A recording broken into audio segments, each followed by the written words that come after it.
हिंदी में यूपीएससी की तैयारी से संबंधित प्रोग्राम्स को देखने के लिए सब्सक्राइब करें स्टडी IQIAS हिंदी। दुनिया के 7 अजूबे तो आपने सुने होंगे, लेकिन क्या आपने दुनिया के नए 7 अजूबों के बारे में सुना है? अगर नहीं तो आइए आज अच्छे से जानते हैं।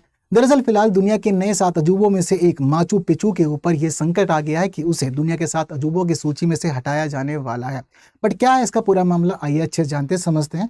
Hello and very good evening to all of you. मैं कुणाल आप सभी का स्टडी IQIAS हिंदी पे स्वागत करता हूं। और फिलहाल हमारे न्यूज आर्टिकल का कहना है will Machu Picchu lose status as one of new 7 wonders of the world.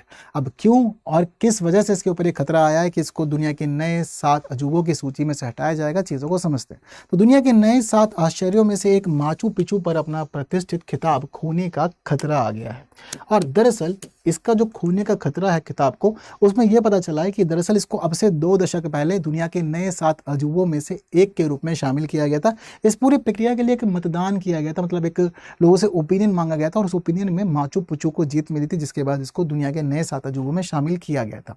अब दरअसल ये जो पदनाम है, ये पदनाम इसके संरक्षण और जिम्मेदार प्रबंधन के साथ साथ अंतर्राष्ट्रीय संरक्षण और प्रबंधन मानकों कार्यान्वयन के लिए साझा प्रतिबद्धता को भी दर्शाता है कि भाई आपको केवल और केवल 7 आश्चर्यों में शामिल है इतना ही नहीं सोचना है, ये भी सोचना है कि संरक्षण भी हो, जिम्मेदार प्रबंधन भी हो। उसका जिम्मेदार प्रबंधन के साथ साथ ये भी जरूरी है कि अंतर्राष्ट्रीय संरक्षण पे भी ध्यान दिया जाए, प्रबंधन के लिए जो नियम है, जो मानक है, उनको पूरा किया जाए। साथ साथ ये भी जरूरी है कि एक साझा प्रतिबद्धता लोग दिखाएं और सरकार इसमें चीजों को शेयर करे। अब इस पूरे मामले में कंपनी है जिसका नाम है कंपनी न्यू 7 वंडर्स। तो उस कंपनी ने फिलहाल ये चेतावनी दी है कि ये अब जो साइट है ये अपना खिताब खो सकती है। उसके पीछे का कारण है अति पर्यटन। दरअसल जिस प्रकार से इसको दुनिया के नए 7 अजूबों के रूप में मान्यता मिली है और साथ साथ अब दरअसल जो सरकार है, पेरू की सरकार ने इसके ऊपर खास ध्यान दिया, जिसकी वजह से यहाँ पर्यटन बढ़ा और पर्यटन इतना ज़्यादा बढ़ गया कि अति पर्यटन की स्थिति हो गई है। और पर्यटकों के पहुंचने के बाद यहाँ प्रदूषण का होना, कूड़ा फैलना और इसके साथ ही अब इसकी जो सुंदरता है उसके ऊपर खतरा आ चुका है। केवल इतना ही नहीं, यहाँ देखा गया है कि संरक्षण नीतियों का अभाव है और साथ साथ स्थानीय संघर्ष से भी इसको बहुत ज़्यादा नुकसान पहुंचा है, जिसकी वजह से फिलहाल ये खतरनाक यानी कि संकटग्रस्त स्थिति में पहुंच चुका है। अब दरअसल थोड़ी बातें माचू पिचू की भी कर लेते हैं। तो देखिए दरअसल माचू पिचू पेरू में स्थित एक समुद्र तल से 7,970 फीट के ऊपर एक पहाड़ी पर स्थित क्षेत्र है। इसको 15वीं सदी का इंका खंडहर के रूप में भी जाना जाता है और 1911 में येल विश्वविद्यालय के एक प्रोफेसर थे जिनका नाम था हीराम बिंघम। तो दरअसल इन्होंने एक स्थानीय व्यक्ति के साथ जब इस क्षेत्र का दौरा किया था, तो यहाँ दौरा करने के बाद तब ये दुनिया भर में क्षेत्र को प्रसिद्धि मिली थी कि हाँ, यहाँ दरअसल कुछ खास चीज मौजूद है। तो 1911 के बाद से लोग इसको जानने लगे थे क्योंकि बहुत ज़्यादा ऊंचाई पर है, 7,970 फीट की ऊंचाई पर। तो उसके बाद से माचू पिचू को समझा जाने लगा था और इसको इंकाओं का खोया हुआ शहर भी कहा जाता है। दरअसल तब से ही माचू पिचू को प्रसिद्धि मिल गई थी और उसके बाद 1983 में इसको यूनेस्को के विश्व धरोहर स्थल के रूप में जब घोषित कर दिया गया था, तो इसकी लोकप्रियता और भी ज़्यादा बढ़ी और उसको एक वैश्विक पहचान मिली। अब पेरू का अब तक का ये सबसे बड़ा पर्यटक आकर्षक भी बना हुआ है और ये पता चलता है कि यहाँ हर साल 15 लाख से ज़्यादा लोग पहुँचते हैं, घूमते फिरते हैं और लगातार यहाँ इस तरह से लोगों का पहुँचना अब इसके ऊपर एक संकट बन गया। देखो कई बार ऐसा होता है ना कि छुपे रहना अच्छा होता है। जब तक हम छुपे रहते हैं तो हमारी सुंदरता, हमारी विशेषता, हमारी खासियत बरकरार रहती है। बट अगर हम लोग सार्वजनिक हो जाते हैं तो उसके बाद हमारी वो सारी की सारी चीज़ें धीरे धीरे हमसे छीन ली जाती है, क्योंकि इस्तेमाल ही उस प्रकार होता है। और अति दोहन की स्थिति तो मानव का एक खास नेचर है, तो अति दोहन हम लोग हमेशा करते रहते हैं। तो भाई अति दोहन की स्थितियाँ हैं। 2007 में एक कॉम्पिटिशन किया गया था, इसमें 10 करोड़ से ज़्यादा वोट मिले और उसके बाद माचू पिचू को दुनिया के 7 अजूबों में शामिल कर लिया गया।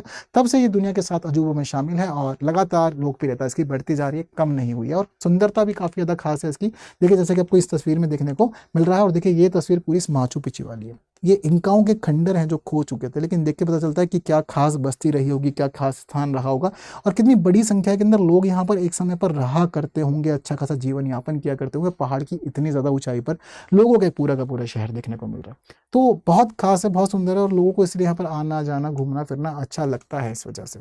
तो अब दरअसल यही सारी खास चीज़ें हैं माचू पिचू की, जो उसके लिए फिलहाल दिक्कतें बन चुकी हैं, क्योंकि समस्याएं हैं अति पर्यटन की, प्रदूषण बहुत हो जा रहा है। इसके अलावा लागत बढ़ती जा रही है यहाँ पर आने जाने में लोगों की, और साथ साथ जो भीड़ भाड़ वाली सड़कें हैं वो लोगों को परेशान करती जा रही है। साथ साथ अपराध, नागरिक शांति और अपहरण के जोखिम लगातार इसके लिए संकट बने हुए हैं। हालांकि ऐसा नहीं कि सरकार प्रयास नहीं कर रही, पेरू की सरकार बहुत ज़्यादा प्रयास कर रही है, क्योंकि पेरू सरकार ने कार्रवाई करते हुए इंका ट्रेल साल में एक बार रखरखाव के लिए बंद कर देती है, यानी कि जब कभी भी लोग आते हैं तो साल में एक बार बंद कर दिया था और कहा जाता है कि रखरखाव का काम 1 महीने तक चलेगा। अब दरअसल एक बुकिंग सिस्टम भी शुरू कर दिया कि अगर आपको जाना है इंकाओं के इन खंडरों को देखने के लिए तो माचू पिचू जाने के लिए एडवांस में बुकिंग करनी पड़ेगी। एडवांस बुकिंग नहीं करोगे तो आप यहाँ पर एंट्री भी नहीं कर सकते हो।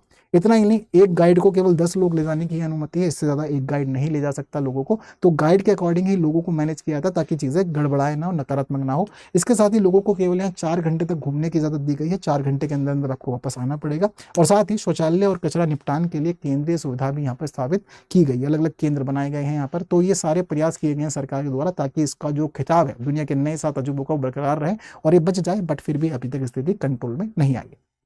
तो ये खास बात है माचू पिचू की, और क्यों माचू पिचू का खिताब संकट में ये पता चल गया। आइए थोड़ी सी बात करते हैं कि वो दुनिया के 7 अजूबे कौन कौन से, जिनको नए 7 अजूबों के रूप में जाना जाता है। तो दुनिया की ये है नए 7 अजूबों की सूची, जिसमें पहला है चीन की महान दीवार। तो चीन की महान दीवार विश्व की सबसे लंबी दीवार है, जिसकी लंबाई है 21,196 किलोमीटर और चीनी राज्यों को आक्रमण से बचाने के लिए इसको बनाया गया था। तो यहाँ पर ये सूची में शामिल पहला स्थान है। दूसरा है पेट्रा, जो जॉर्डन के अंदर है और प्राचीन चट्टान कटाई शहर है, जो अपनी वास्तुकला और जल निकास प्रणाली के लिए बहुत ज़्यादा प्रसिद्ध है और इसको रोज सिटी भी कहा जाता है। तीसरा है इसमें मसीह उद्धारक, और ये रियो डी जेनेरियो ब्राजील के अंदर है और पता चलता है कि ये शांति और ईसाई धर्म के प्रति ईसा मसीह की 3 मीटर ऊंची प्रतिमा है। इसके बाद है माचू पिचू, चौथा स्थान, जो पेरू के अंदर है और 15वीं शताब्दी का इंकागढ़ या फिर इंकाओं का खंडर कहा जाता है, ये एंडी पर्वत में स्थित है। और इसके अलावा जो यहाँ पर 5वां स्थान है वो है चिचेन इट्जा, ये युकाटन मैक्सिको के अंदर है और कुकुल के मंदिर के लिए प्रसिद्ध ये है मुख्य माया शहर है। और रोमन कैथोसियम, जो रोम इटली में है और प्राचीन रंगभूमि, जिसका उपयोग गैलेडिएरोलिन प्रतियोगिता और सार्वजनिक तमाशों के लिए किया जाता है। इसके अलावा ताजमहल, और ताजमहल भारत का ही हम जानते हैं। तो दुनिया के नए 7 अजूबों में भी ताजमहल शामिल है और दुनिया के जो पहले 7 अजूबे थे उनमें भी शामिल है ताजमहल। तो ये हैं दुनिया के वो नए 7 अजूबे और ये संकटग्रस्त। ठीक, क्लियर है बात सारी। तो जब इतनी बातों को समझ लिया है तो मुझे लगता है कि अंत में अब आप लोग के लिए परेशानी नहीं होगी कि आप एक इजी से क्वेश्चन का आंसर कमेंट करें। तो जल्दी से क्वेश्चन का आंसर कमेंट करें। और अगर आप लोग द हिंदू की अच्छी क्लास चाहते हैं हिंदी में, तो रोज सुबह आप जुड़ सकते हैं हमारे साथ 9 बजे, जहां न्यूज़ एनालिसिस के साथ आपको एडिटोरियल डिस्कशन भी मिलता है। तो बिल्कुल जुड़िए, कनेक्ट कीजिए हमारे साथ में। और केवल इतना ही नहीं है, बल्कि आप लोग के लिए खास सेल चल रही है स्टडी IQ के अंदर, और ये सेल केवल आज तक के लिए ही है। तो बिल्कुल आज जुड़िए हमारी सेल में, और मिशन सक्सेस सेल में जुड़ते हुए KL लाइव कोड का भी यूज़ कर सकते हैं, जहाँ आपको डायमंड, प्लेटिनम और गोल्ड बैजेस मिलेंगे। और लास्ट बैच है फिलहाल ये स्टडी IQ के तहत 2026 वालों के लिए, तो एनरोल करके अपनी तैयारी को अच्छा बना सकते हैं। और केवल इतना ही नहीं, टेलीग्राम, इंस्टाग्राम, फेसबुक और एक्स सभी प्लेटफॉर्म पे जुड़ सकते हैं हमारे साथ फाइल लेने के लिए। और टेलीग्राम चैनल पे जुड़िए फाइल के लिए, और साथ ही PDF आपको यहाँ मिलेगी, और बाकी डिस्कशन भी हमारा यही होता है। तो बस आज के लिए इतना ही, जो महत्वपूर्ण बातें की जानी थी वो सब बातें अच्छे से हो गई हैं। उम्मीद करते हैं कि आपको सारी बातें अच्छे से क्लियर हुई होंगी। बाकी की बातें करेंगे अगली क्लासेस में कुछ नए विषयों के साथ। फिलहाल इस वीडियो को कीजिए शेयर, जिन्होंने लाइक नहीं किया, लाइक के बिना कोई नहीं जाएगा। आज के लिए दीजिए मुझे विदा। Thank you so much. जय हिंद। स्टडी IQ IAS, आपका सिलेक्शन हमारा मिशन।